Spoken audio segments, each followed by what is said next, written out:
नमस्कार। आज हम बात कर रहे हैं उत्तर प्रदेश की राजनीति की। यहाँ पर स्थानीय निकाय चुनाव शहरों में जल्द होने वाले हैं, लेकिन आज इलाहाबाद हाईकोर्ट का फैसला आ गया। उन्होंने इन्हीं शहरी निकाय चुनावों में जो ओबीसी आरक्षण है उसको रद्द कर दिया है। कुछ सर्वे हुआ उसको भी रद्द कर दिया है और कहा है कि आप जल्दी से जल्दी चुनाव कराइए। समय सीमा अब दिसंबर अंत तक समाप्त होनी है और जनवरी में यहाँ पे चुनाव होने हैं। अब इससे एक तरह से राजनीतिक बवाल समझ गया है।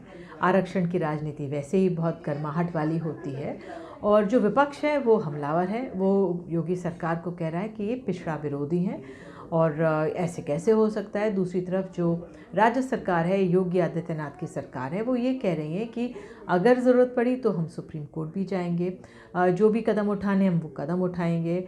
केशव प्रसाद मौर्य जो उप मुख्यमंत्री हैं वो भी इसी समाज से आते हैं। उन्होंने कहा है कि राज्य सरकार हर कदम उठाएगी, लेकिन इस सब के बीच अब राजनीति तेज़ हो गई है।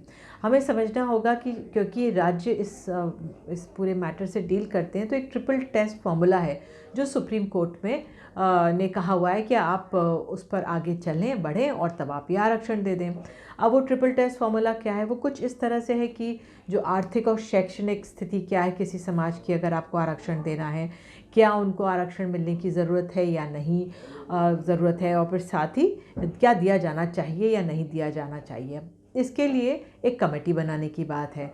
अब कोर्ट ने भी ये कहा है कि आप इस तरह से कर आप ये कर सकते हैं और एक कमेटी बना लीजिए, कमीशन बना लीजिए, वो देख लेगी और इस पे आप बढ़ सकते हैं। लेकिन समय की सीमा एक बहुत अहम बात है जो इस समय आ गई है। दूसरी बात, अब इसका असर पड़ सकता है चुनावों में। जो विपक्ष है वो चाहेगा कि उनको आरक्षण मिले, क्योंकि जो तमाम सीटें हैं जो आरक्षण के तहत, ओबीसी आरक्षण के तहत आनी थी, वो अब सामान्य सीट हो जाती। तो अब एक मोटे तौर पर ये भी आकलन आ रहा है कि शायद ये चुनाव अब टल जाएं।